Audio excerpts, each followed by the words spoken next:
What's up, guys? Welcome aboard the 4 to 7 pod with the Ascension Podcast Network. It is Saturday, October 11th, 2025, as of 5 minutes ago. We are currently having a Mariners-Tigers ALDS Game 5 watch party. It's the bottom of the 12th inning. The Mariners have runners on first and second, so we'll be kind of going back and forth for a little bit, live reacting to this game as it happens, and also breaking down the Yankees failure in the ALDS, which ended a few days ago. So right now they are reviewing, or they just reviewed a potential a bunt that was a hit by pitch for who was batting before Crawford? Victor Robles. Yeah, for Victor Robles. So I gotta say that last replay they just showed before Crawford's at bat starts just now, that looked like it did get the bat too. It looked like it caught a little bit of bat. Caught all hand. And the Tigers might have got screwed on that. Yeah, the Tigers might have got screwed. My thoughts and prayers go out to your friend, whose name at the moment escapes me. But that would be my friend Tyler Stover, who's a Tiger fan. And this, we talked about this on the show with playoff hockey, and playoff baseball is so enjoyable when your team's not in it. Yeah, as much as I wish we were doing this for the Yankees right now, because the Yankee game would have been in this time slot if there was a Yankee game tonight. As much as I wish that we were doing this, or maybe recording a reaction pod tomorrow or something like that, I am very very happy to just be enjoying this. Just very happy to be enjoying this very instant classic baseball game, where there's no dog in the fight or horse in the race. If the Mets were in a winner-go-home game like this, my liver would be in the walls of Jericho right now. My liver was somewhere along there last night at the Islanders-Penguins game, the Pens home opener, Islanders season opener. We did not get the W, but good times were had and livers were destroyed. But this is definitely an instant classic of a game right here. I mean, Tariq Skubal set the record with 13 strikeouts in a win-or-go-home game. That's the most in win-or-go-home games in baseball history. So that's pretty incredible. And Crawford just lifted one left field, and he is out. So runners at first and second, one out now. Nobody advances on that. But as exciting as this is, we also have, a eulogy to perform for the 2025 New York Yankees, eliminated in 4 games in the American League Division Series to the Toronto Blue Jays. In a series that we both picked the Yankees to win this series, and even when even when they were down 2-0, when they were able to come back, it did feel like they could still get back in it and at least get it to a game 5. And wow, that is a double play. We are going to inning 13, fellas. That takes balls. That was Whew. And especially because, what little I know about Tigers fan, most everything I know from my friend Tyler. So whatever info he feeds me from Tigers Twitter or Tigers Reddit or what have you. Let's just say none of them are that wild about having Kiter Montero out there at this particular point in time, much less any other point in time. So no, couldn't imagine. I mean, the pickings must be slim at this point, but I mean, it's an elimination game, so I feel like everyone's got to be available, with the exception of maybe Casey Mize, who just pitched yesterday. But I mean, as this game goes later, maybe his availability comes into question. Yeah, this is you can't worry about game 1 against the Blue Jays because like you got to get there first. Yeah, yeah. There's yeah, no sense in yeah. And I think they probably should have let Scooble go a little longer. He So I did see the counters for this. Is that his season high is 105, and he was about to face Polanco again if he had stayed out there, and mm, Polanco got him in game 2, and he's had good numbers against Scooble, like even back when he was in Minnesota. So it's one of those like, okay, do you really want to put which we talked about on our last show, like they lost this game last year because they wanted to get one more inning out of Scooble, which I'm perfectly okay with. That's one of those like if you're gonna die with Scooble guy out on there. that Like now sword. this Yeah, is different. 13th inning, you can't really worry about it. But at 99 pitches, to the degree with which he was shoving, I, you know, if we lose because someone got hit off Tark Scooble, I can live my off season with that. yeah, yeah. I think I would. I think I would happily die on that sword. But Yeah, that right there was an all time ball don't lie moment. yeah, Is what it was. yeah. Ball did not lie, and unfortunately, Ball didn't really lie in this Yankees Blue Jays series. I mean, the Blue Jays really set the tone from the very beginning. Vlad Jr. may or may not be a terrorist, but he gets things started right away with a first inning home run, and that was kind of the story of the series. Was just it was just Vlad Jr. kind of took over. The Yankees didn't pitch outside of Aaron Judge. They really didn't get much of any hitting from really anybody else. And it's when you don't pitch and you don't hit, it's hard to win, especially this time of year. So obviously they had they showed some signs of life in game 3 and even late in game 2 because game 2 was very ugly, very quick. The Yankees fell behind. Yankees were behind like 12-0 at one point in that game after 5 innings, and then they start to they had the 2-run sixth and the 5-run seventh to make it look like they had a little more life. So Some you may call you it feel stat padding. I'm some people. But if you're a fan of the team in question, you should absolutely be good with that because it's like, okay, let's see if we can build on this. It's like, okay, they didn't just completely fold up. Like they actually went up there with competitive at bats. They weren't just trying to get the game over with. Like that's yeah. what you want. You want us to like, okay, we shouldn't be down that much in the first place, but like they're still trying. Like I'll live with that. Yeah. I mean, granted, they were, getting those runs off of like Eric Lauer and like Justin Brule. So, not exactly guys that you're going to be seeing in high leverage situations if you continue it. But, sometimes you just need to, sometimes you kind of just you need to see one go in or see one Right. go out.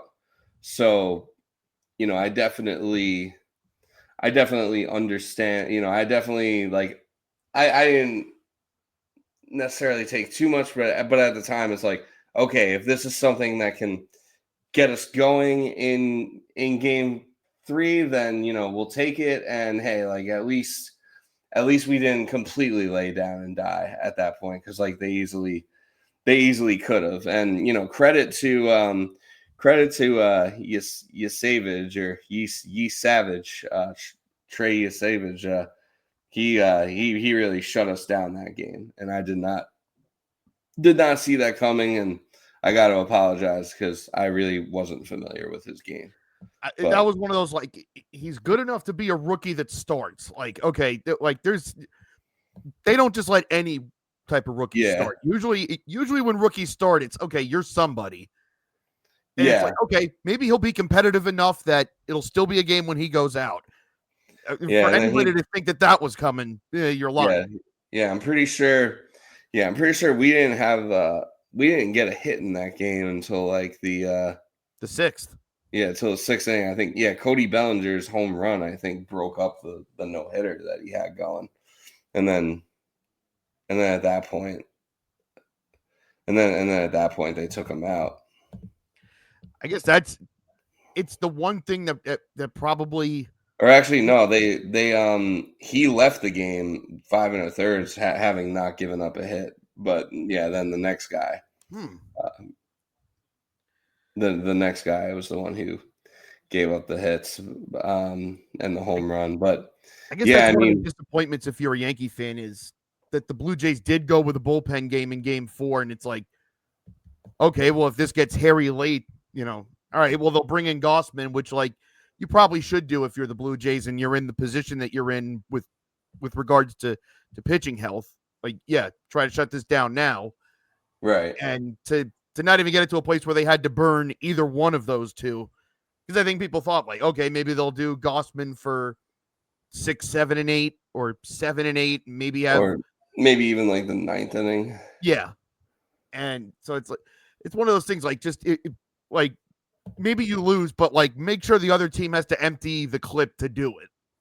Like, okay, Right, yeah, you like had to yeah, use take everybody to beat us. Like we'll yeah, live with like take everything they got out of it. That way, if you do manage to push it to a game 5, then you're like really at an advantage. And I mean, it really seemed like the Yankees should have been at an advantage going into game 4. I mean, we had Schlittler on the mound, and the Blue Jays were doing a bullpen game, and that is not that's not a good bullpen. no, I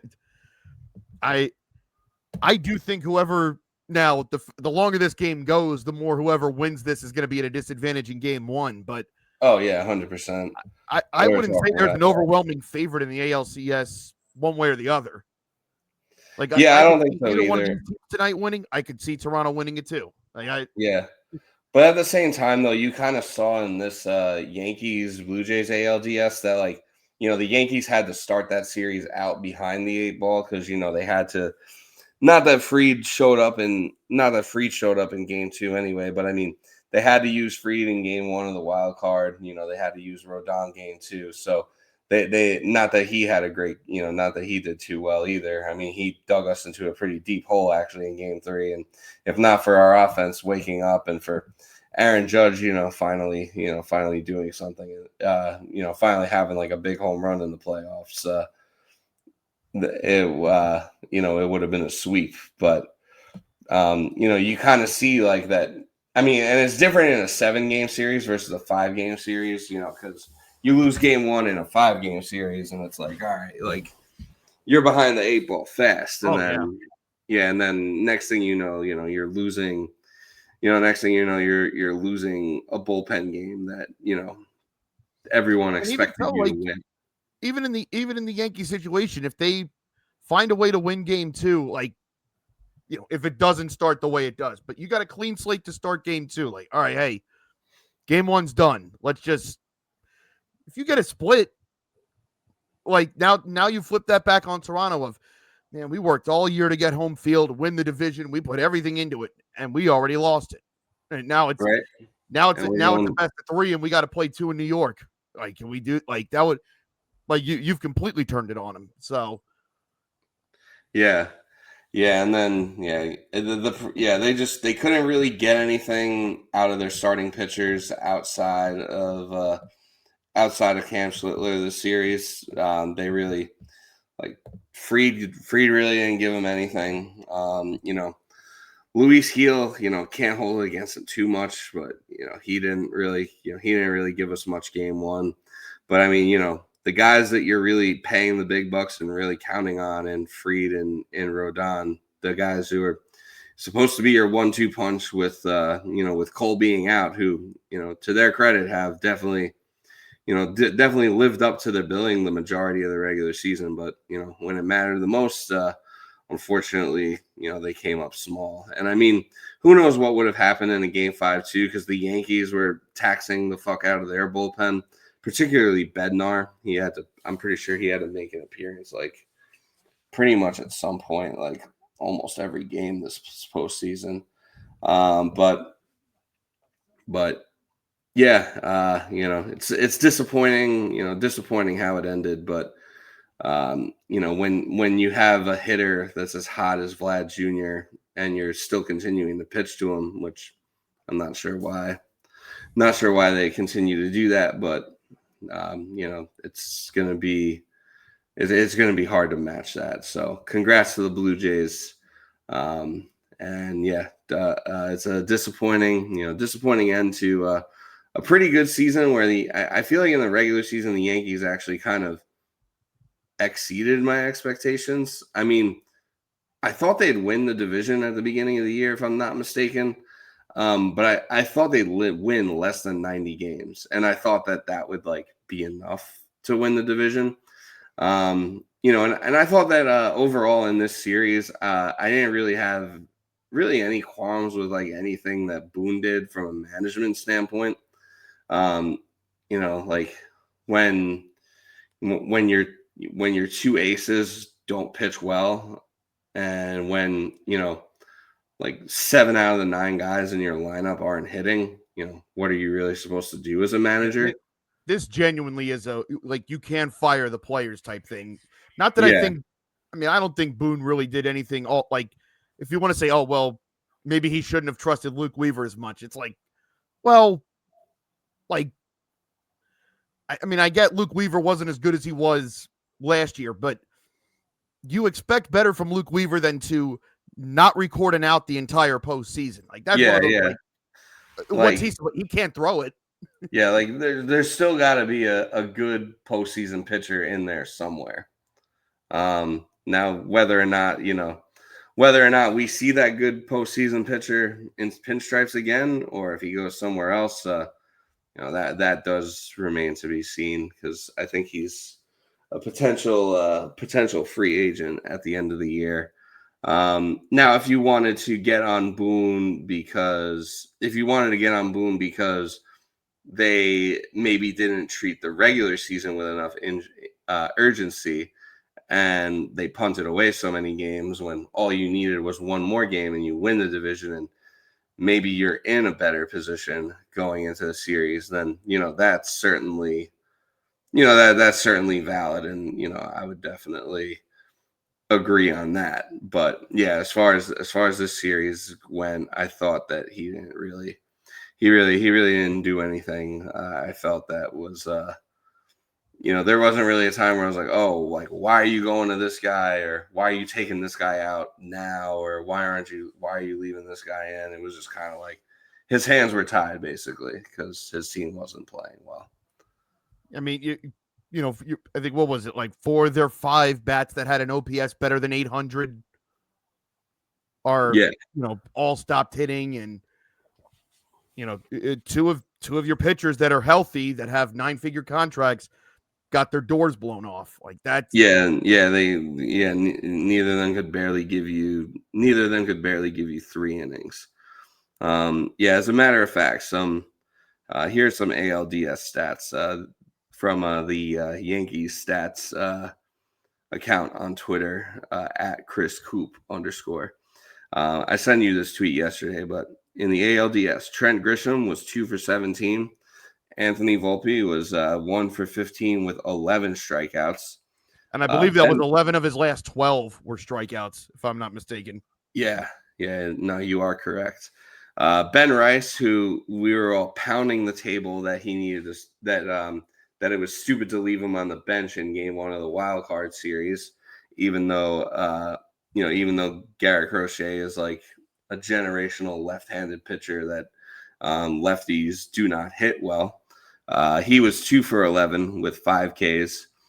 Jazz was 2 for 14. He had the home run in he had the home run in Game 3, but not much else. And then Cody Bellinger, who you really counted like Cody Bellinger, I feel like was kind of the X factor in this Yankee season, because I forget how many home runs exactly he hit in the regular season, but I want to say he hit like over 30, or like I thought it might have been 30 on the nose. It was 29 actually.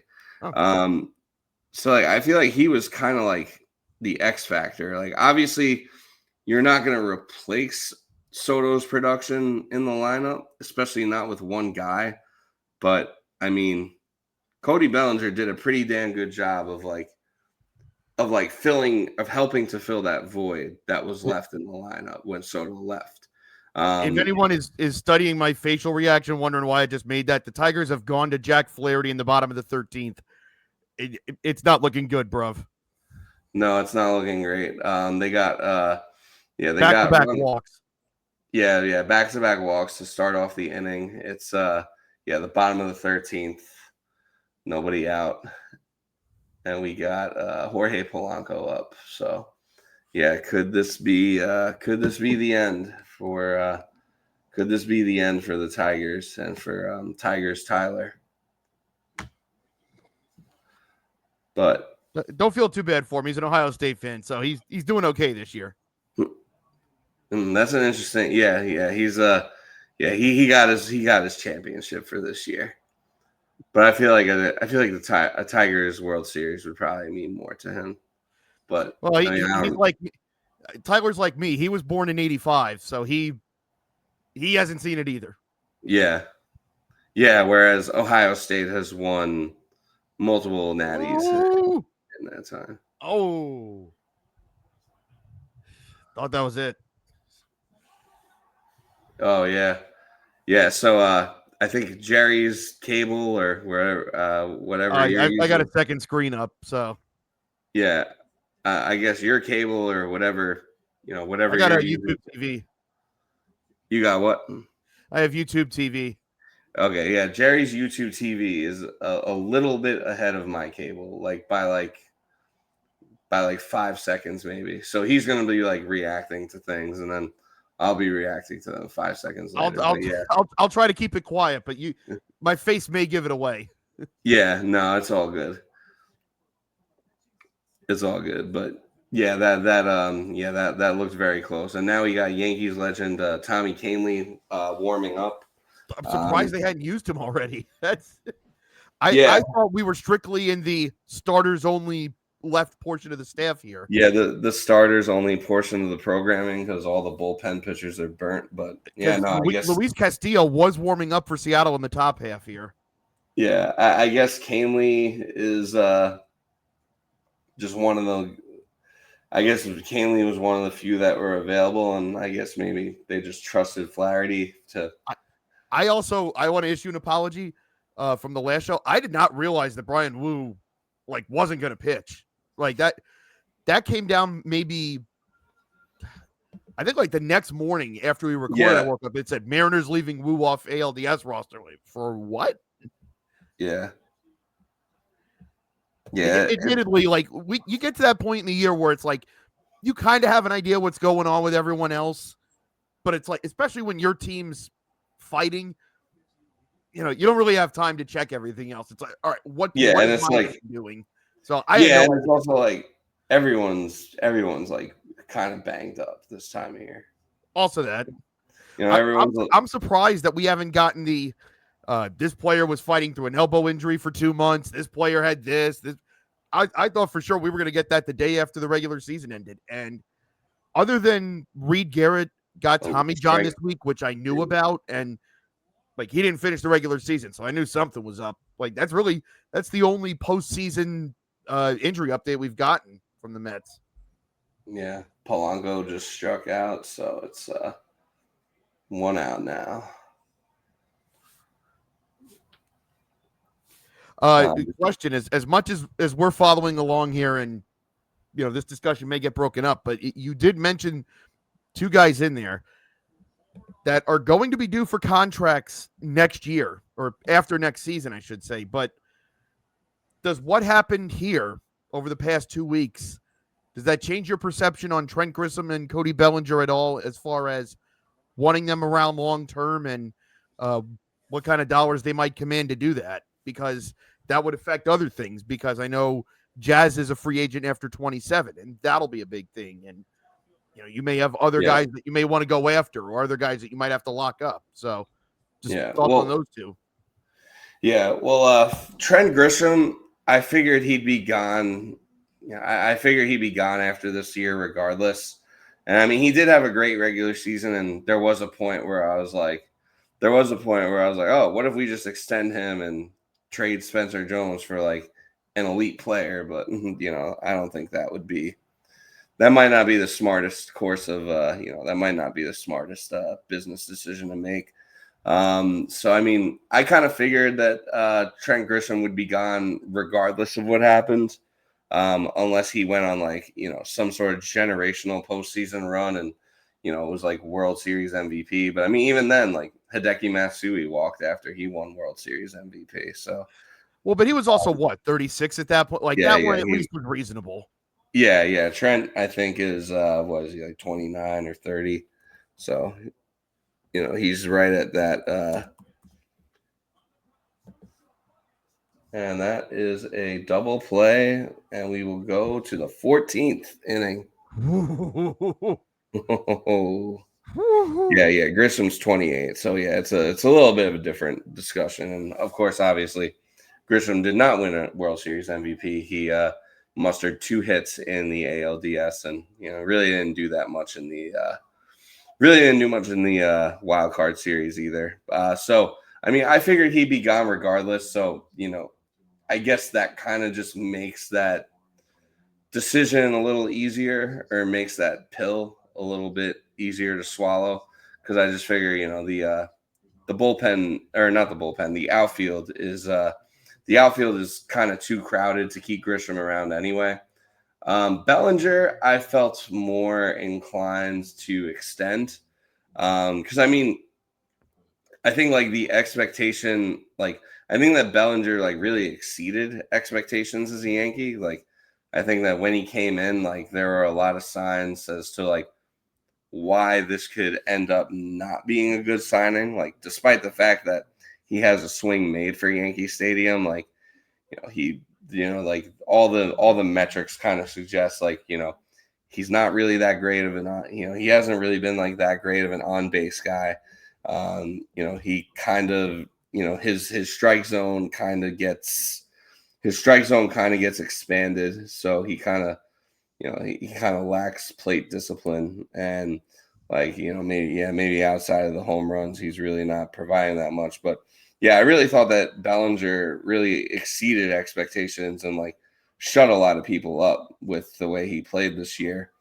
I'd still probably, I guess if you don't expect him to be 2019 Cody Bellinger, like as long as you go in knowing like that guy's probably not coming back. yeah, Now, you're not getting like 2017 or 2019 Bellinger. like, but could you get like 70% of that guy or 60% of that guy? Like that's still a Yeah. useful player, and you need useful players. Yeah, Especially someone who can play center and first. Like that always yeah, plays. and left. I mean, he can really play. He can really play anywhere in the outfield. So, yeah, he's extremely useful in that regard. That he can play anywhere in the outfield. His swing is perfect for Yankee Stadium. And I mean, at the end of the day, players go through slumps, and sometimes they just come at the worst possible time. So, I would bring back Cody Bellinger, and I think we're gonna do like another episode where we like really get into like the nitty gritty of like who we're keeping, who we're cutting, and trading and whatever. Not to spoil anything, but I guess it's a little prequel to that. I would keep Bellinger. I wouldn't sign him to a super long term deal. I probably only sign him to like a 2 or 3 year deal, but I think that he is someone that's worth keeping around, especially because it's like That's fair. we don't really know what we have in Jason Dominguez at this point, or maybe we do. It doesn't seem like, I don't know. It doesn't seem like the Yankees organization is like really committed to Jason Dominguez at this point, and he hasn't. I mean, he hasn't. He also hasn't exactly like given them a reason to be super committed to them at this point. At least not the big league level. And then it So becomes a thing where if you keep Bellinger, you basically have one spot between Dominguez and Jones, and it's okay. Well, you basically just let it happen that way, where it's like, all right, one of you is going to stick.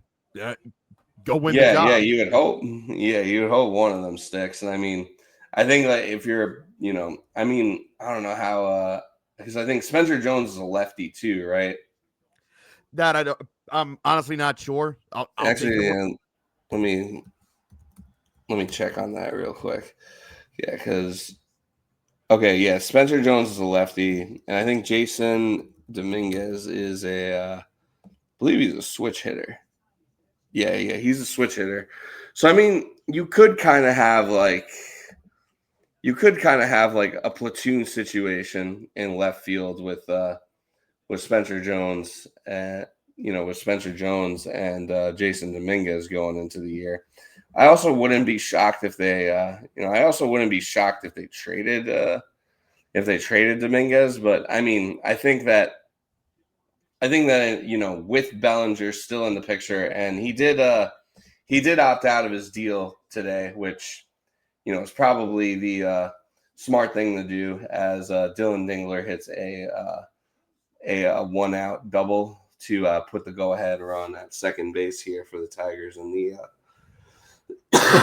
in the 14th inning. But I think that with a left field of Judge, obviously Bellinger, and then a platoon where Spencer Jones or Jason Dominguez are your left fielders, and if Spencer Jones really takes off, then he could be the everyday left fielder. Or if Jason Dominguez starts to live up to what his billing as a prospect was, then someone will either run away with that job or they won't. But I think that is a pretty solid I think that is a pretty solid 4-man outfield that you can get by with. And, if they're both dog shit, then I guess, if you're contending, then, you look into trading for someone at the deadline. But this is kind of part of the issue for the Yankees is that really since Judge, they haven't had a guy that just delivered on a rookie contract. And, you don't say that you expect everyone to hit like Judge, of course. But even if we mentioned this last episode with Michael Busch, if you got a guy on a rookie deal that's hitting like Michael Busch, great. That's one position that's one spot in the lineup that I'm not paying a ton of money to, but he's giving me production. Cool. I can spend that money elsewhere. So and then when the time comes, if we got to go pay that guy, all right, cool. We'll handle it then. But when you're a contending team, the more of those you have, the better. Yeah.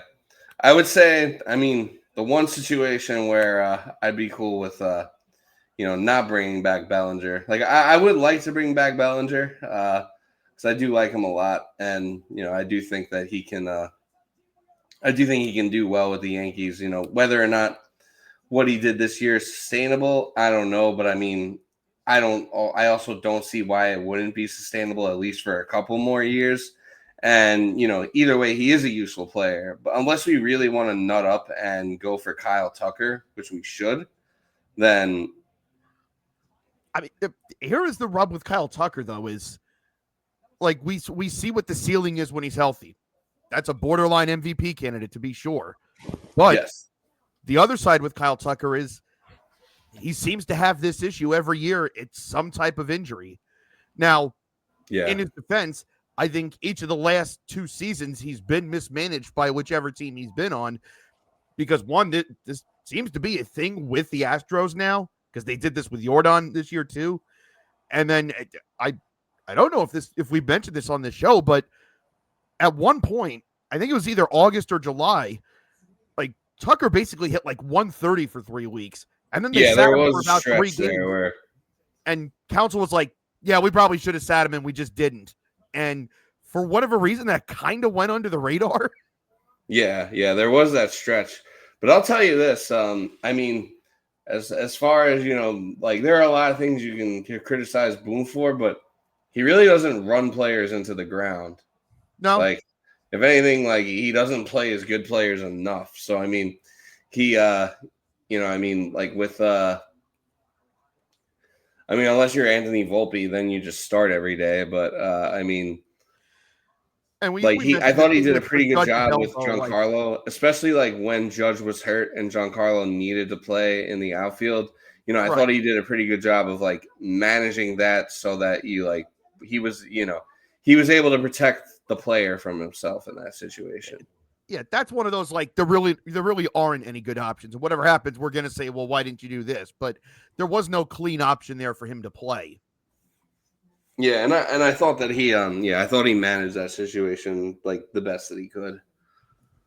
So I mean, yeah, if he does, if he does get hurt, then that's something I feel like if there is an injury, that's something I feel like they can, that they could potentially work through. Um, as far as like if he's slumping and they don't sit him, I could see them. I could see them getting stubborn with him the same way they were with Volpe, where it's just like, no, we're just gonna like keep trotting you out there. But yeah, that's gonna be the interesting thing to watch with Kyle Tucker because like he's gonna get dollars this offseason. And there has been some talk. How legitimate you think those talks are may vary, but it is interesting that it doesn't seem like the Cubs really were close to extending him. There hadn't been any talk during the year that this was going to happen. And I want to say in the past 10 days or so, there's started to be more talk of, they're just going to let him walk, which, I mean, it's a win for this year for the Cubs. He got them in. So there's that. But boy, you gave up Paredes and Cam Smith to do it. And I forget who the Davinsky or not. Hayden Wisniewski, but Paredes and Smith both. I mean, Paredes looked great before he got hurt.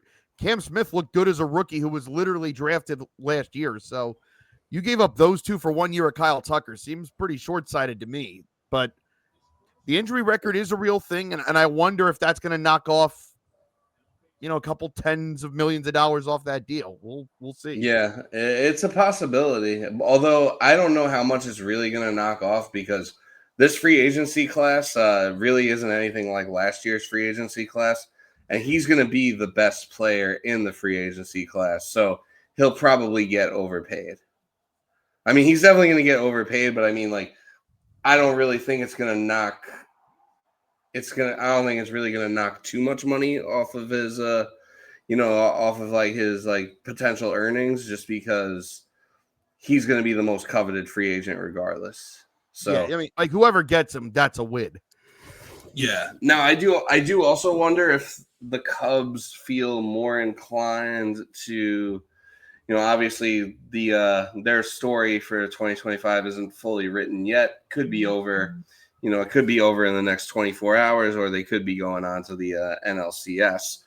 But I do wonder if like what they gave up for him and how that's panning out for the Astros, if that especially with how well Cam Smith is panning out, I do wonder if that makes them feel more inclined, like, hey, we got to like sign this guy long term to like make that trade worth it. Otherwise, like, especially if they don't win anything, then like if they don't win at all this year, then then it looks like a pretty dumb trade in hindsight.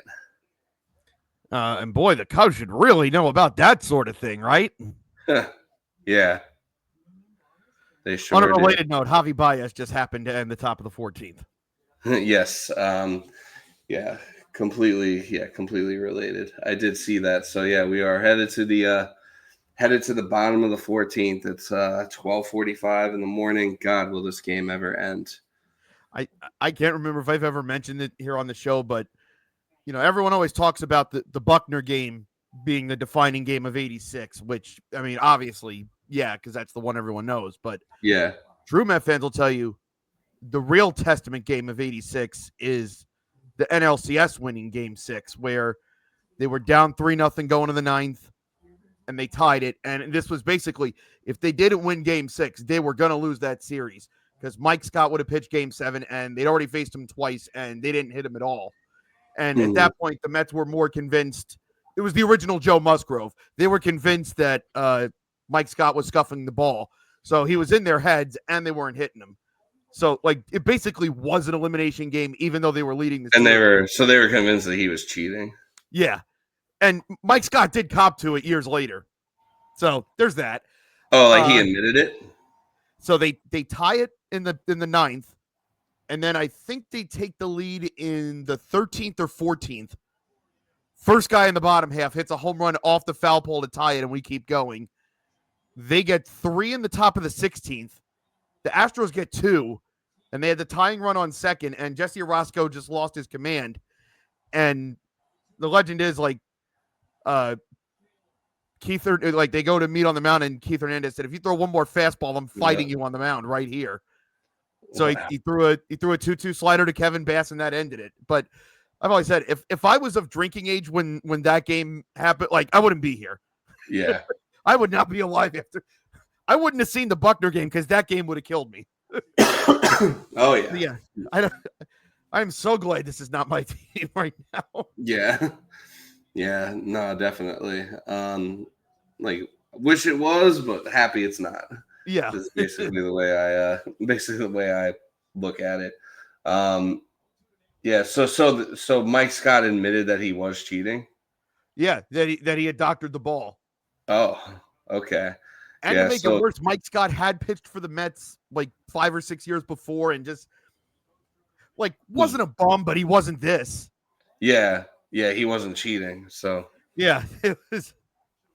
But like at the time, he's like, "No, I'm not doing anything," and everyone's like, "But yeah, I mean, if they had to face him in Game 7, either thinking or knowing that he's cheating, like the defeatist mentality is like already there. Like they would have been fucked. So it's it's a good thing that they won that. Obviously, though, everyone kind of remembers Bill Buckner. I mean, I'm sure there's probably like a faction of people that think that that Bill Buckner was how that World Series ended and didn't even realize that there was like a whole game after that. And that the Red Sox had a 3-0 lead in Game 7 in the 6th. Like it is criminal how Bill, and like not even to the fact the game was tied when that play happened. Like it was I mean, I think it's people have kind of eased up on it now because the Red Sox have won. Yeah. But like the common notion forever was that, oh, the Red Sox literally just needed to get one more out and they would have won, like, and he screwed it up. It was the game was they would have just been going to the 11th. Yeah, no, the game was tied. Because and I also like any good Met fan believe the idea. One, he wouldn't have beaten Mookie to first base. Two, even if he knew it and wasn't going to do that, like the pitcher wasn't covering either. So like Mookie was going to beat both. Like Mookie was at his best. Yeah, Buckner's like 36 and can't move. The relief pitcher that had came in at that point, like he was in his 30s, and if you've ever seen the footage of it, he wasn't exactly a prime athlete. So Mookie busting his ass from the left-handed batter's box absolutely beats both.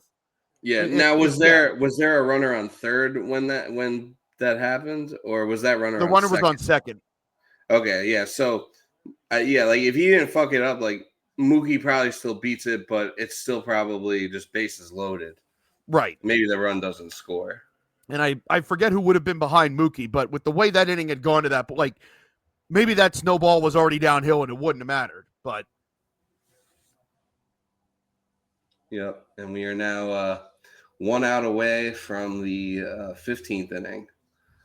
Flaherty has thrown 35 pitches, and Victor Robles is up once again. Yeah, I mean this almost guarantees for sure that honestly either one of these teams is probably bullpenning game one. Yeah, because they've used Kirby started. Gilbert threw relief. I believe Castillo just came in to get the last out of the last inning. Maybe Bryce Miller might have to start on short rest. Yeah. So, but even still, now I'm rooting for whichever team wins this is the team I'm rooting for, like the rest of the way. Because I don't want to see the Blue Jays win. And I really don't like any of the remaining NL teams that much. Like I definitely, as a second favorite team being the Pirates, I definitely don't want to see like the Cubs or Brewers win. And obviously I'm still a little upset at the Dodgers, for last year. And just kind of want to see like a different team win it. These are two teams that both have not. These are both two teams that have not won. Well, the Tigers haven't won a World Series since like the 40s, and the Mariners have never won it. I don't think the Mariners have never even been to one. I don't think the Mariners are the only MLB team to not make the World Series. Yeah, so the Tigers haven't won since '84. So yeah, that's right. Yeah, so the Tigers haven't won since '84. For some reason, I thought the Tigers hadn't won since the 40s, but yeah. That you're thinking of the other team in the AL Central with the long drought. Oh yeah, Cleveland. Yeah. Yeah. I'm gonna. Yeah. I may have said this on the last show, so stop me if I have. I'm in a weird spot now because it's like the Tigers, Mariners, and Brewers are all kind of in the same spot to me where it's like, oh man, that'd be cool if they won. Like, Mariners and Brewers have never won. Like, my friend Tyler, one of my closest friends. So like, I'd be happy for him if the Tigers won, but at the same time, it'd also be like, oh yeah, they would. I'm gonna. Oh man, excuse me. Then I realized they're all behind us on the drought, or they're ahead of us on the drought board. So if one of them wins, we move further up, and it's like, yeah, there's I'd be happy for them, but also it's like, well, yeah, it's your turn, isn't it? Yeah, it like makes things a little more damning for you. So I definitely get that. I mean, yeah, with the Mariners, they never won before, so that would be cool. But no, where I was going with this is like assuming that the Blue Jays he's out. Yeah, he's 100% out. Assuming that the Blue Jays have to do another bullpen game in the ALCS, it will really annoy me if and when one of these teams actually hits their bullpen, because I know that's coming. Oh, it was one of the reasons why I had said my piece about the Blue Jays leading into the ALDS, and credit to them, they went and did it. But yeah, at the same time, it's like part of it is narrative based, but also part of it's like, yeah, their staff is wrecked right now, so nothing's in place. How do you hold up over a 5 or 7 game series with all that? So yeah, I got to think at some point, just by attrition, that's going to catch up to them. Maybe not, but yeah. No, I'm fully expecting it to catch up to them, and I'm fully expecting to at least be a little annoyed by it. That's all. But I mean, definitely rooting for the Mariners or Tigers, whoever wins this game. I mean, at this rate, give it up for inning 15. At this rate, game 1 of the ALCS will be starting, and this game will still be going on. So yeah, they're gonna patch him in. Yeah. The Blue Jays will just like they'll Blue Jays will be playing a simulated game. Actually, let me say this: I don't know if folks have ever seen a simulated game happen in person. It's the weirdest thing. I only know this because I know I've mentioned I did broadcasting for the minor league team that used to be here, but I did work other seasons there in different capacities. I have seen, like, maybe not rehabbing Brewers like from the major league roster, but I've seen like prospects that were up in AAA that were coming back from injury that would come down here, and they would do a simulated game like right after the real game ended. It's like, all right, everybody cleared out. Okay, bring the prospect out. We're going to do a simulated game. And it's the weirdest looking thing you've ever seen. It's like, no, just pretend everything's real. Nobody's going to advance. There's runners on the base pass. They're not actually going to run. We're not going to have them lead, but they're there. And it's like, and you have to pretend they're there and acknowledge that they're there. Yeah, you got to think like they're there. But they're not going to move. Yeah, there's you don't have to turn around and pick them off. Yeah, I don't know how guys get up for it, and it's like, all right, well, I'm really going to tap into my velocity here. I'm going to show these guys I'm Then again, that's why they're professionals, and I never was. Right. Oh boy. I know I'm ahead, but I'm predicting this. Kerry Carpenter's 4 for 4, and he's facing a righty here to lead off the 15th. I think the bomb's coming. They call him Kerry Bonds for a reason. Yeah, K-Bombs. Yeah, he already has one. All right, 1 and 2.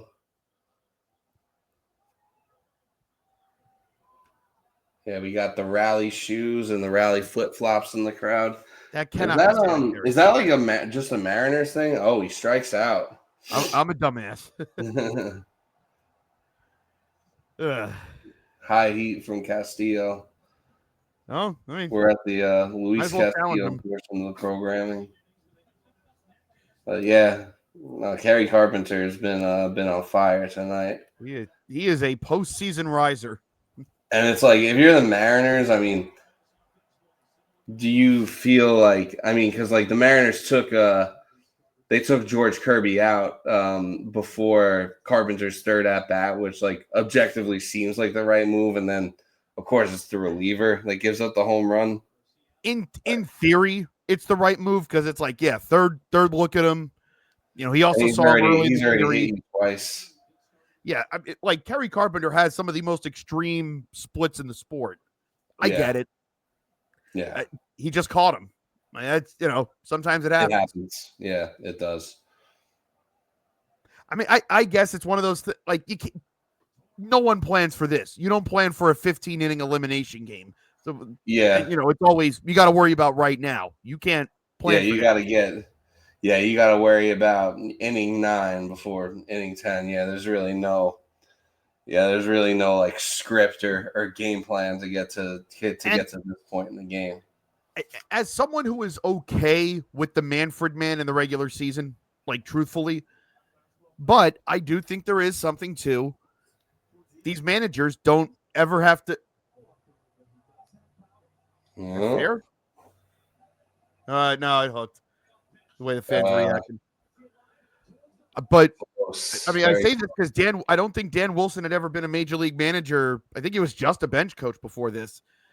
But before you would have practice for these in the regular season.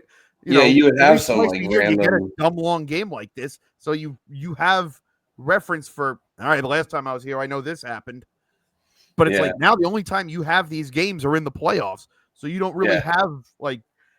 There's not. To not have your manual for how to deal with that. Yeah. To not have practice for it, and then for your first time to be in an elimination game, it's like, damn.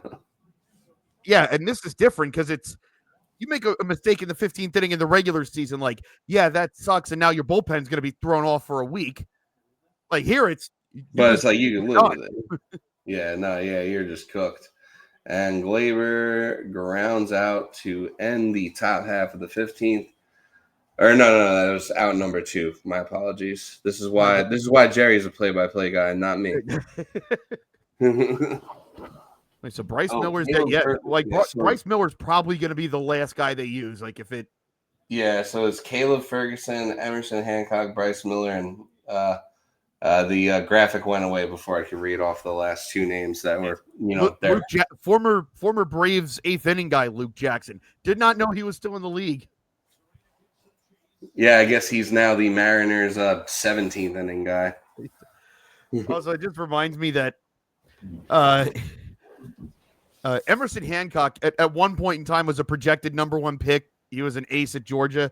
And you know how there was like tank for Tua and, there's been like suck for Sam, suck for luck.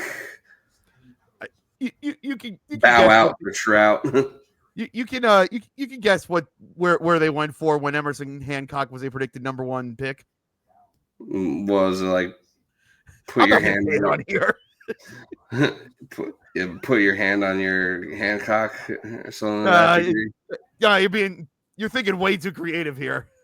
Oh, okay. I mean, you can. You can tell me on the. You can tell me off the air, I guess. Yeah. But I actually, not too familiar with that movement particularly.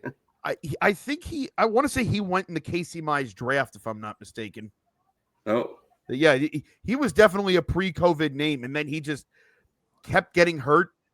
And then when he actually made it up to the major, because he was one of those guys that being in a dynasty league, it was like, all right, well, maybe I'll be in position to draft him next year. And then he just kept getting hurt. So it was like, well, what's the Do point I of even want to really? draft him anymore? And then by the time, oh no, he went and he was taken 6th overall in 2020. But by the time he got up to the bigs, it was like, oh, he made it. Good for him. Let me see who. Interestingly enough, Spencer Torkelson was the number 1 pick of that draft.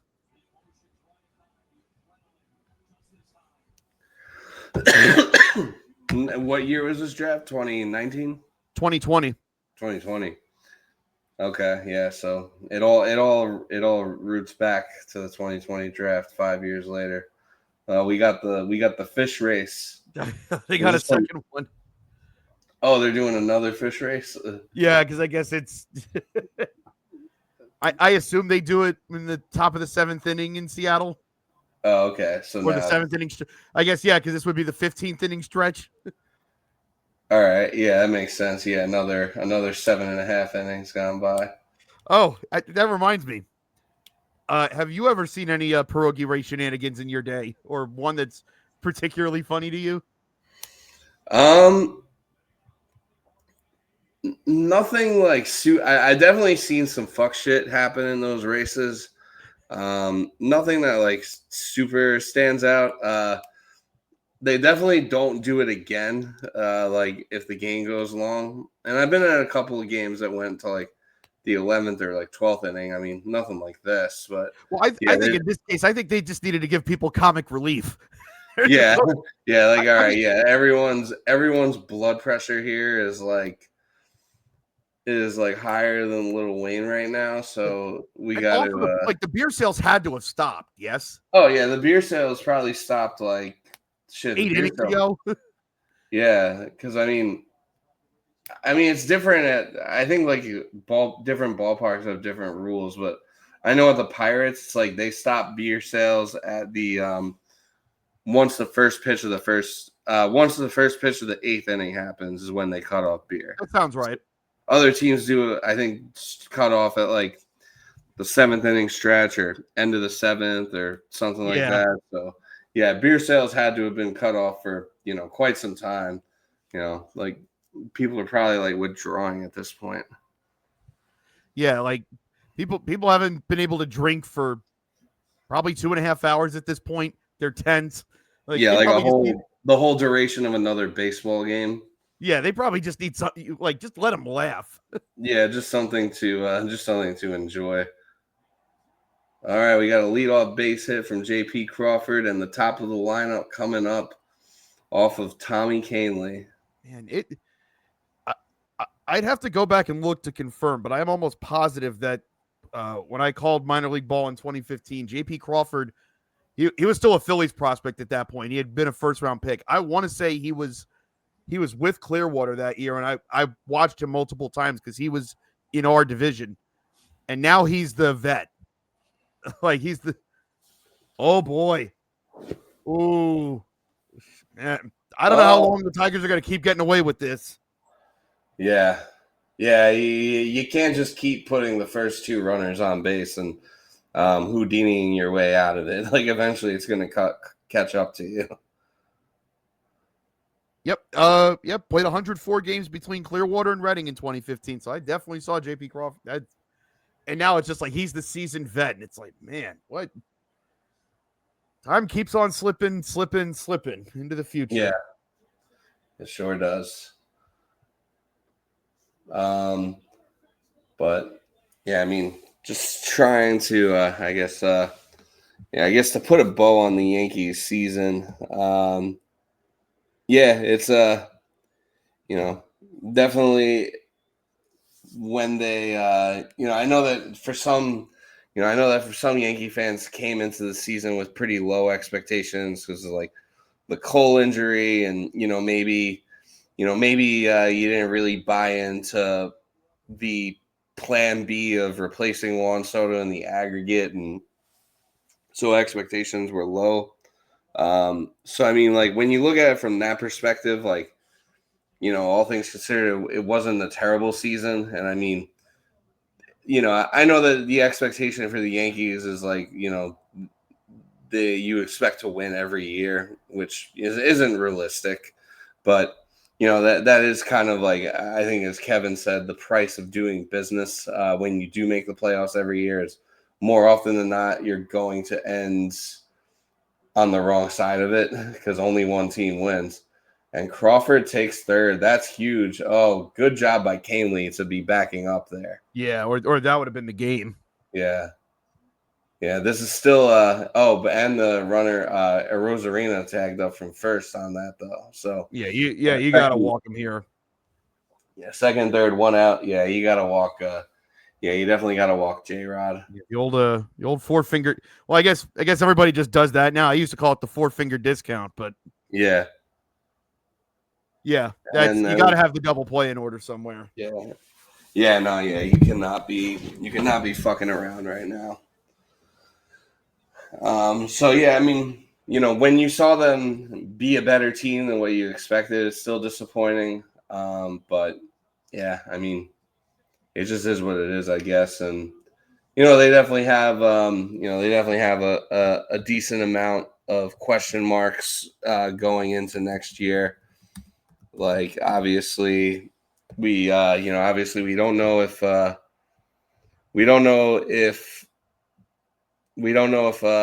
Bellinger's going to be back. I think that Luke Weaver might potentially be gone too. So that's, a decision needs to be made there. Goldschmidt's probably gone. Devin Williams is going to be a free agent. I would be open to bringing him back as not the closer because I felt like although he did struggle, although he did have his struggles this year, I thought that overall, especially when he wasn't the closer, I thought that he was pretty good. And I know that I'm pretty confident that there's still a good pitcher there. I believe he'll be 32 next year. So, he's still not like terribly old. So, I mean, he's someone I'd probably want back. Weaver could probably take him or leave him, to be honest. Now, Ryan Yarborough, he's another one. He's another UFA. He's someone that I might be open to bringing back. I think you should. Yeah, I think we should because he's like, he's versatile enough. He's versatile enough where he can either be, like a spot starter, someone who can give you like 4 or 5 innings, or a long reliever, or just a reliever. He's like kind of a jack of all trades as far as pitching goes. That's it. The Mariners win. Wow. I mean, obviously Tariq Skubal was taken out like 9 innings ago, but yeah, the Mariners won all of their games against Tariq Skubal this year. That's crazy. And that is the difference. And so they will be going to the ALCS. Time for me to update my name real quick on here. There have been 4, and we might touch on this in one of our episodes coming up. But there have been 4 Division Series Game 5s that have gone extras. Mariners have now played 2 of them, and they've won both of them. 95 and tonight. Yeah. I'm assuming that 95 one was the when they played the Yankees. Mm-hmm. Yeah. Yeah, that's one. That was one series, the 95 ALDS. So it was. Admittedly, I wasn't watching baseball yet. I was 5 years old. I didn't really start. Understandable. I didn't really start watching sports till I was 8 years old. But when you learn about the history of the game before you started to watch, which we'll definitely be doing a little bit of a rabbit hole on that pretty soon. But I don't know if you saw like the secret base history of the Seattle Mariners series. Oh, yeah. Those videos, learning about the Mariners and how like how the franchise was like founded, and then like how they were like basically on the brink of Seattle was basically on the brink of losing the Mariners, and then like winning that series kind of saved them. Like even though Ken Griffey Jr. hates our guts, that I kind of like look back on that one and I'm like, yeah, you guys can have that one. Well, I mean, especially given like what happened right after. Well, it's not even that. It's also that they came back from 13 down in August to force a 1-game playoff to win the division. Like, if they don't win the division, they definitely don't get the new stadium. If they don't win the ALDS like that, they don't get a new stadium on top of that. So, and it was after the fact that they had done a public vote that September. In the midst of that happening, they did a public vote. And when the voting the day of ended, the referendum to, hey, would you want this tax to help fund the new stadium? That day it passed. And as they say in the documentary, it's like the people that voted that day were watching those Mariners. The people that were mailing in their votes had watched the previous Mariners. The August, that July, didn't have and anything. August Mariners. And so by the time all the mail votes came in, the vote had failed. And it took the Mariners doing that and the public basically being like, oh, well, you're not taking this from, fix this. And politicians being like, hey, you guys voted no. What are you? And actually, mail-in ballots we'll pass here. Yeah, actually, mail-in ballots are bad, and this election was rigged. It worked. It worked for the Mariners. That's all. But yeah, it's. I know. I feel like I see Kev once a year being like, man, why do people still bring that up? And it's like, well, it's not just one series. It's like, if that doesn't happen, right now would not be happening. Yeah, 100%. Like, I mean, I think if Ichiro had played anywhere and had the exact same career, we would still view him in the same light that we do. I think he's one of those transcendent people. But it just made all the sense in the world that he was in Seattle to start. And he became the phenomenon that he was in Seattle. And it's like, yeah, he would still be adored as this all-time hero. You know, if he had started with the Dodgers, sure. But, like, it's proper heritage that he was a Mariner. Also, I think it's really cool that they've been doing inter-squad scrimmages and he's playing in them. That's pretty sick. Definitely. You know what? I know the big unit's still busy with his photography company and he works sporting events now. So I'm sure he's got a lot of work to do. Yeah. I'm sure he could still fire one. I feel like he could. Yeah. I want to see it. I mean, not that they're gonna have time for a practice game. For the next series, but if they get to the World Series, maybe he can. Maybe he can dial it. Maybe he could dial it up a couple of times. He's one of those guys. I mean, I don't know. I know he had a lot of injuries towards the end, but it would not shock me if Randy Johnson was on Nolan Ryan kind of time where he's. So he retired after 2009, and I want to say he was 45 then. So I want to say Randy Johnson's in his 60s now. It would not shock me if Randy Johnson was like still throwing in the low 90s now. He is one of those. He's one of those special arms that is just like, yeah, you get one of these every 25 years. Like Ryan was one of those. Like when Tom Seaver threw the first pitch at. It was one of the Citi Field events because he threw the last pitch at Shea and he bounced it. And people were like, all right, yeah, Tom Seaver's older. This makes sense. But then they did it where it's like, okay, well, he threw the last pitch at Shea. He'll throw the first pitch at Citi, like this as it should be.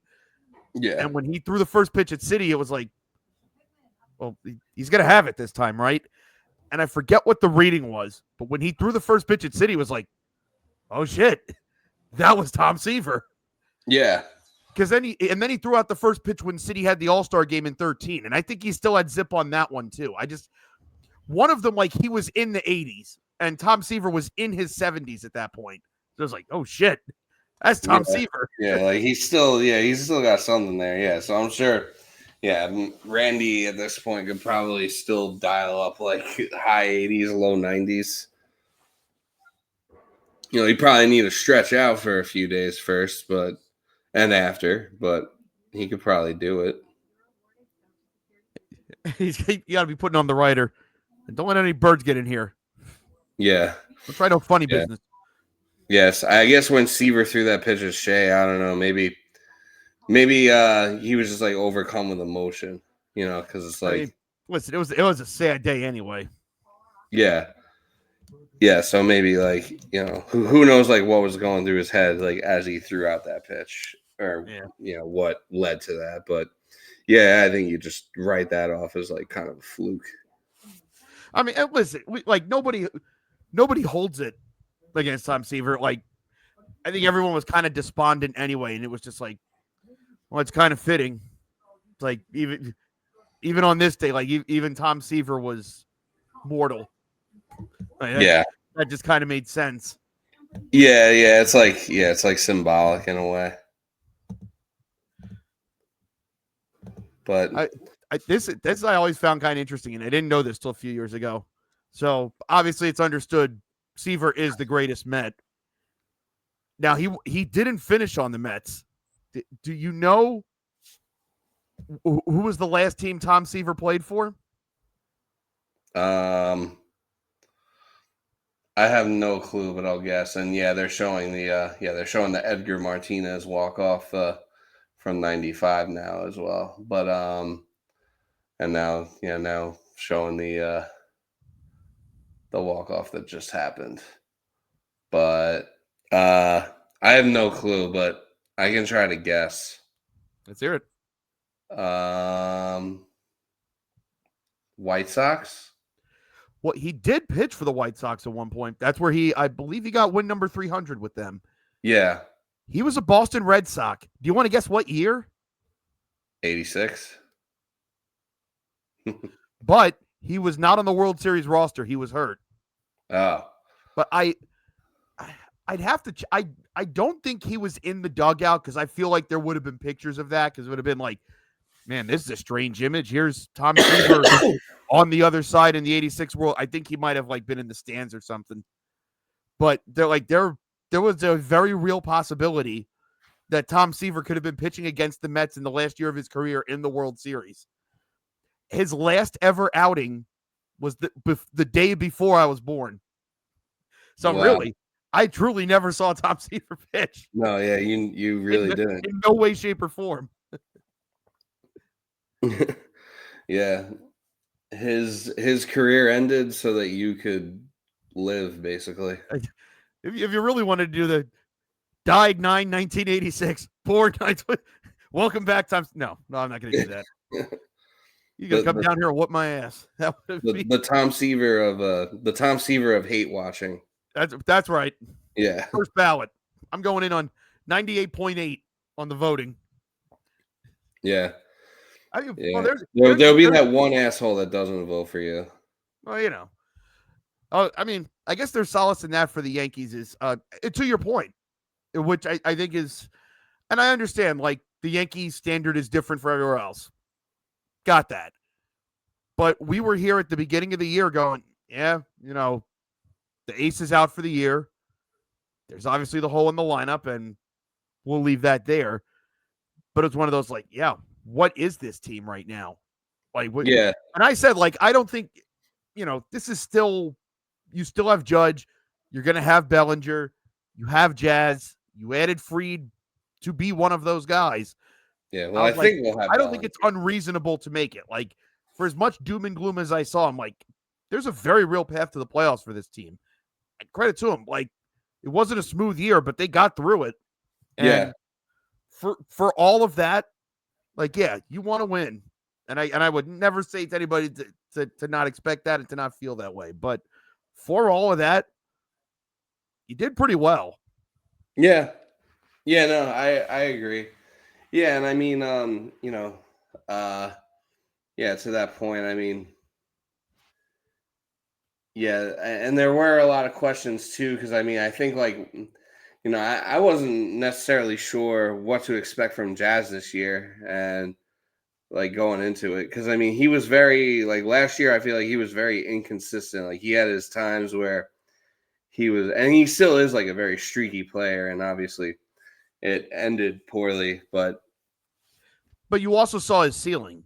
Like this yeah, was yeah, the when ceiling you is traded for incredible. Jazz, this was what you were hoping for. Was this kind of season. Yeah, but yeah, I mean, there were a lot of questions about the team.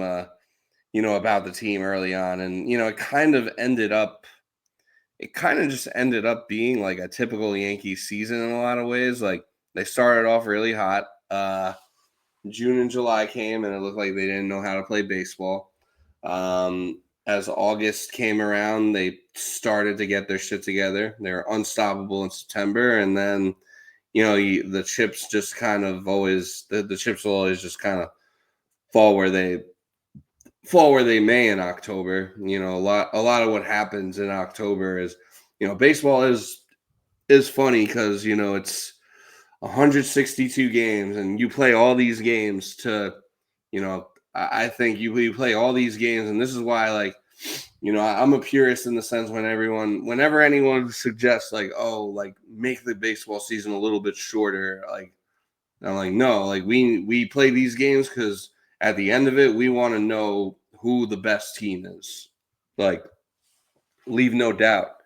But you do that for the regular season, and then a random 4 or 5 game stretch in the playoffs kind of defines everything. So, so sometimes you're gonna end up on the disappointing end of it, and it stings a little extra because I mean, losing to the Red Sox would have been like catastrophic, and I think like maybe there's like a 25% chance that like someone loses their job if that Yeah. happens. Now I'd say there's probably like a 0% chance anybody gets fired, which whether you agree with that or not, kind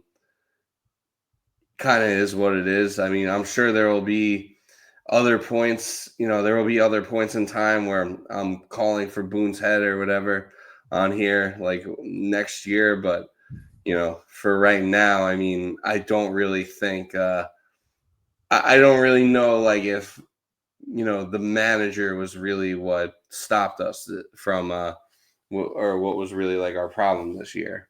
Like I was more pissed off at Boone at the end of last year just for like how the World Series went and the decisions that he made in game one than I was for anything he really did in this year's playoffs. Although if we would have lost to the Red Sox, everyone would have looked at how he managed game one with not leaving Fried in, and not leaving Frieden was one thing because he was laboring.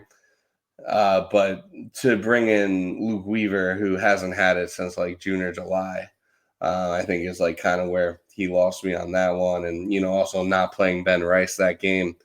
But yeah, I mean, I feel like he did what he could with the team that he had. So We kind of talked about this in the last episode with Judge, in that you can't be the manager that got knocked out by Boston 3 times. Like that's, whether that's right or wrong and whether that's being reactionary or whatnot, but it's like, yeah, Yankees aren't everybody else, like this is, when you're a different club, at which they've earned the right to. I don't say this out of especially as mockery, but it's like especially you as a operate at a different place. yeah. Not to cut you off, but also like especially if it's like the third time is to a Boston team that actually like was sold off their best player like a month before the deadline, and And we're then hurt. and were hurt, and they were shopping at Temu for the trade deadline. Like Yeah, this, like, what I've from the Red Sox fans, I know it's been a lot of like, yeah, this stinks. Like, we don't like losing to them, but it's like we basically had a triple A team. Like, it was Bregman and a triple A team by the time we got to the wild card series. Like, yeah, no and Roman, they no Meyer. stole a game. So Yeah, it's like, yeah, it's like in 18, yeah, that team was just a wagon. That'll happen. yeah, 2021, it's one game. And when your Yeah, it's season one comes to game one and game, it's like Garrett shit Cole happens. versus Kyle Schwarber. Yeah, like shit can happen in one game. Yeah. To lose here, like that's one of those. I don't know if you come back from that. Yeah, Whether no. that's fair or not. Yeah, And no, I also, think for as much as things may have went wrong in this series, they didn't go out like the Phillies.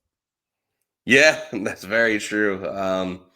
Yeah, that was That is where the hate watch something. champion is mostly pointed because Yeah, I from needed that. that. Yeah, so let's talk about that play for a second. Like, what are Let's. your take take your hatred for the Phillies out of it. Like, what are your actual thoughts on that play? Like, because when I watch it, what I see is basically, it hits off of his leg, and he still has time, obviously, to throw the runner out at first. But I feel like it was such a split second decision. Like, he didn't even look to first. Yeah, this He was. just looked straight home. So I It, wonder if he was just thinking like, oh, by the time I turn, he probably either didn't know where the runner was or felt like, oh, by the time I turn to first,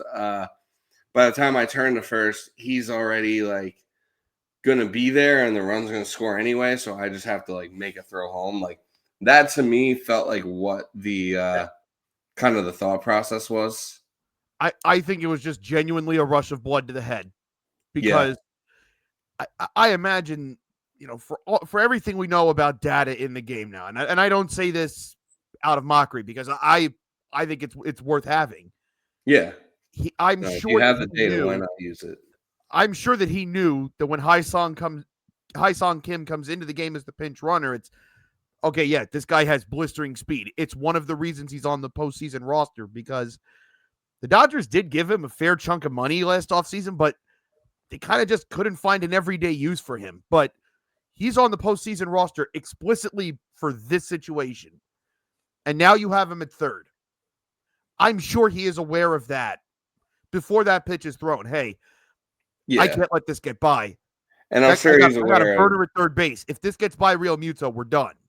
yeah. And Pages is at the plate. Now, Pages is he's not Adam Dunn. Like, he can run a little bit, but he's not faster than Kim.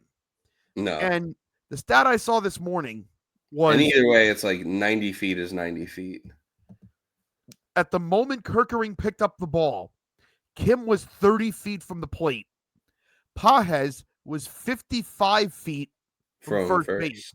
And of course, as everyone's pointing out, at the moment that Kerkering's picking up the ball, Real Muto's still pointing. So he's not even in position. He's not expecting Kerkering. He's thinking, okay, he's going to see me point and he's going to go to first. He's in no position to receive the ball, much less get the ball, secure the ball, go and tag him out and make sure that he's not blocking the play too, or game's over on interference. So that truly was a oh shit. Yeah. Like it was the first thing in his mind was, oh, go home. But if he had enough clarity in his brain to know, okay, that guy's fast, but he's not faster than him. If I just whip this over, and I don't know all the defensive metrics, but everything I've heard is like, yeah, Bryce isn't Keith Hernandez at first base, but he's not a butcher either. If I just make a reasonable throw, Bryce is probably going to get that, and we might be all right. Probably going to scoop it. Yeah. And like you probably, and even if he doesn't, it's like, all right, then, you probably die on that sword rather than, especially when your catcher's telling you, like pointing to first. When he's not expecting to play honestly, the way Real Muto reacted, like his glove's going up as the ball's going by, like even he's like, oh shit. Yeah. Yeah, and so I don't know. Not exactly a slouch behind the plate. Like he normally would be prepared for that. Yeah. Yeah. So I don't know. Yeah, I guess it was just like a complete brain fart on all cylinders.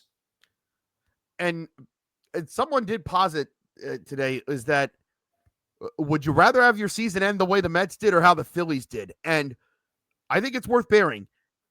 I don't even think they mean just that play, which, yeah, that would be bad enough. Because, if the Mets season had ended that way, that would be the only thing the talk shows would be talking about tonight. Yeah, if Edwin Diaz makes that throw. Oh, God.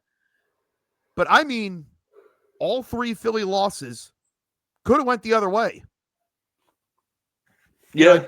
I always think of, if you've ever watched the Bills 30 for 30, Steve Tesker talks about, it was the one that they lost to Washington that they were never really in. And he said, when you come off the field after you lose, you always think, well, if that play went different, we'd have beat them. He said when they lost to Washington, it was, if that play had been different and that play and that play and that play, it might have been close.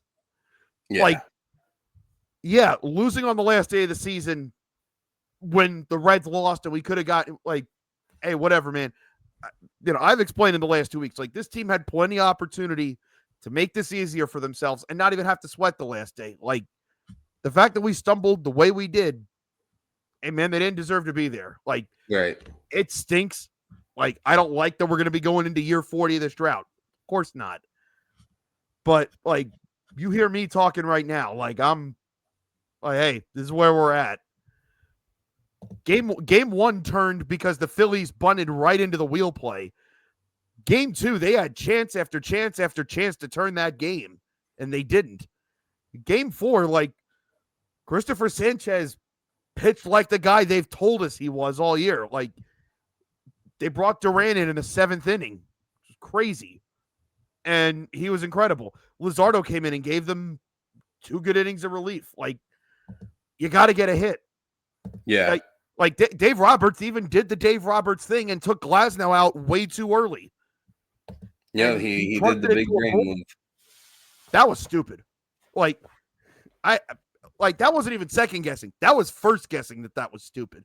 Yeah, that's something that just seems stupid in the moment. And you have to be thinking, if you're the Phillies, oh wow, he's going to turn this over in a tie game to his bullpen, which has been terrible pretty much all year. We got to go get this, and let's go get. He's giving us a gift here. Yeah, and you probably have. I mean, I don't know what would have happened, how it would have shook out for they probably would have had to pitch Nola because Suarez basically piggybacked Nola in game 3, so he probably would have been out for game 5. But you played to get home field for this reason, to make the Dodgers come back across the country to play game 5 after they were up 2-0. Yeah, you would be feeling pretty good about it. And then it goes the way it does. If that had happened to the Mets, I'm wearing sunglasses to be a dick. I'd be actually wearing them to conceal my sadness and the copious amounts of drinking I would have been doing for the past 24 hours. I wouldn't be coherent at this point in time. So is the sunglasses, is that a fuck you to the Phillies? It's me doing the Michael Jordan turned up meme to many things right now. Fair enough. Yeah, so plenty of opportunities were there for the Phillies to avoid being in that situation. So I mean, you can't put it all on Orion Kerkering, but just no real worse time for a brain fart. I do think this is a situation where, and listen, I'm gonna laugh because I hate the Phillies, so I'm gonna laugh when this happens to them. As you should. I do think that is genuinely you can't bring him back, not because it's his fault, but especially there in that city, in that environment. The first time he has a bad outing, they are going to be on his ass. It would be a disservice to him. Yeah, it's like, when a hockey goalie has a bad 7th game, you can't bring him back. That first game, he's gone. Yeah, it's kind of like a kicker when when they miss a devastating miss a devastating field goal attempt in the when they miss a devastating field goal attempt in the playoffs. It's even if this is Chris Boswell or Brandon Aubrey, even if there's still a great kicker in there, it's they got to go be great somewhere else after that. You can't run them back out in front of your crowd like nothing happened. Yeah. Although it does look like he has another year. It does look like he has another year of team control or an arbitration year coming out. So maybe maybe he's a trade candidate. and I do think this is one of those things because there is one Philly fan that I am rational with that, like, we throw it back at each other, but like I can listen to him and he's not a dick. And he's like, yeah, a rare occurrence. Oh, it might be 1 in a million. But he's like, Thompson doesn't put this guy in great. Like, people have talked about, like, Kerkering was part of the bullpen collapse last year. He was part of the bullpen collapse in 23. And but Thompson's also not putting him in good situations, which I do think I do think it's possible Rob Thompson doesn't survive this, especially because another year where they've got home field. And last year they get home field and they split, and they really should have been 0-2. The Mets really should have won both games in Philly. In 2023, they lose game 6 and 7 to Arizona to miss the pennant. This year, they lose both games to the Dodgers in Philly, and you start to hear that talk of, hey, everyone just decided after 2022 that Citizens Bank was scary again. It's like, it's really the double-edged sword of, if it starts to go wrong, and especially with what's happened the past 2 years, that place gets quiet quick. Like, that's a very front-running crowd. Like, just very immediately, it's, oh no, this is happening again, isn't it? Yeah, and there's going to be they're every bit as traumatized as we are. They just don't admit it. They just because it's because they don't have a cool pair of sunglasses. That's right. Yeah, but I mean, this could be this and their leader drinks raw milk. Yeah, I mean, this could be a pretty pivotal offseason because I mean, Schwarber, Real Muto, and Ranger Suarez are all potentially about to become free agents. So with that type of roster, guy I would be all for the Mets signing. Suarez is just straight up good. 2, he shows up in the playoffs historically. You need to get your lick back for Zach Wheeler. Yeah, and 3, you look at the rest of the Phillies rotation. Like, Sanchez emerged, but they're going to owe Wheeler $84 million over the next 2 years, and you don't know if he's going to be healthy or like does he pitch again. Yeah. Aaron Nola, I think, still has like 3 or 4 more years left on that deal, and there's a lot of money left. He's done. Yeah, Taijuan Walker still has another year left on that deal. There's a lot of money left there. And if you take Ranger Suarez out of that deck, like, yeah, you still have Sanchez. Like, he's good. It's like, but what about the rest of that rotation? Like, Luzardo was good this year, but we've seen what he can be. Yeah, honestly, and he had a really bad stretch this year too. Yeah, you get good Luzardo and bad Luzardo. He came crashing back.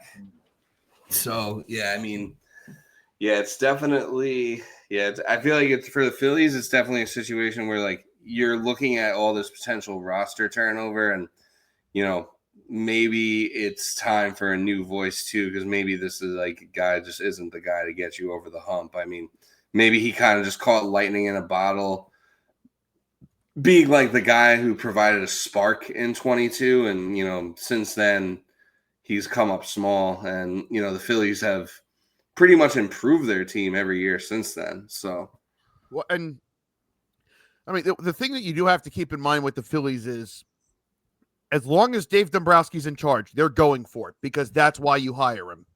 You think you have a championship caliber team. He is the guy that you bring in when you have a championship caliber team, and he's the one that's going to leave no stone unturned. If there's free agent money to spend, he will spend it. If there are prospects that can get you better players, he will trade those prospects. 100%. This is what he does. So as long as he's there, we got to expect that they're going to do something. Now, whether that's moving guys out or they keep trying to bring more pieces in, but it'll be a retool, not a rebuild, for sure. Yeah, there were a lot of people who I saw a lot of, we saw the Phillies window close. I mean, I hope it's true, but I certainly expect that the Phillies are just going to keep taking cracks at this. Now, you whether they take that step back next year, I don't know. Yeah. Yeah, no, that definitely remains to be seen. But I think that's pretty much that pretty much covers everything we set out to talk about here tonight. We had a nice nice, fun little watch party, which definitely made talking about the Yankee season ending a lot more bearable for me. So I appreciate that, and shout outs to you for because we were gonna record after the game started, which just wouldn't have been feasible if we actually went through with that. So Or after the game ended. yeah, after the game ended, that's what I meant to say. Shows how it shows how delirious I am. So shout outs to you for coming up with the idea, like, hey, if this goes to like the 12th inning, we should just start recording and do like a live watch party, basically. But Because you never know, like, when one of those moments might happen, and it's like if we're recording and one of those moments happen, like, yeah, I it's think cool it'd be to cool have for us that. to catch that. Yeah, it's cool to have that on video, and I mean, yeah, we did have that moment, kind of. Yeah, I mean, there was a lot of different things that happened. Like, we came on and the hit by pitch thing had just happened. Yeah, that was like the perfect time to start too, because it was like they were in the middle of a review at that point. But And that's gonna do it for us. That's gonna do it for us on this one. Real quick, we have because I don't think we did it, and I'm sure by the time the next time we do a show about the postseason, we'll be coming up to the World Series. Dodgers in 5 in the NLCS, regardless of whoever wins tomorrow night. Like, I think I'm actually in agreement with you on that. I think the Dodgers are clearly ahead. Yeah, I was actually thinking that earlier. Yeah, I'm gonna say Dodgers in 5. I guess real quick we should do ALCS predictions too, while we're here. Honestly, if things were even, I would say that the Mariners are the better team. I would agree. I do think having to go through this is going to throw their rotation off in such a way where, yes, the Blue Jays are in a spot where they had to use bullpen games in this past round, but at least if they come into a situation here in these first couple games, they could get real. John Schneider can just he can choose who he wants. Yeah, Dan Rosen, it's like, hey, who's feeling all right? Yeah. Yeah. Unfortunately, I think I'm gonna say Blue Jays in 6. That's where I'm leaning. Yeah. If this was a normal game that ended in normal time, I probably would have said Mariners in 6 or 7, but I would agree. I still hope so, but right now, yeah, it just feels like the Mariners exhausted too much just to get through this game. So that's gonna, like they're gonna have to play another game in 36 hours or something like that. So this feels very reminiscent of the Final Four in 21, where UCLA and Gonzaga played that all-time game, and my son Jalen Suggs hits the buzzer beater, and everyone's like, "Oh, well, that's it." Like, Gonzaga's they're gonna finish the perfect season. This is it. Yeah, and then we just blew them off the floor, and it's like, well, yeah, Gonzaga played an overtime game and they had a buzzer beater. Like, that took everything out of it. They didn't have anything left. It's like, that's probably true. I think this, like we said, I think if the Mariners just win a standard 5-1 game, I would have picked the Mariners to beat Toronto. But yeah, this is they're going to be starting off behind the 8 ball on Sunday. Oh yeah, big time. Yeah. I mean, hopefully we're wrong, and hopefully we're clipping this and talking about how stupid we are in like a week. But yeah, that's I'm gonna go Blue Jays in 6 and hope for the opposite. But that'll do it. And we will be doing our we'll be doing something special very soon. Potentially a Cubs Brewers Game 5 watch party as well. So stay tuned for that. And we'll talk to you guys soon. See ya. Peace.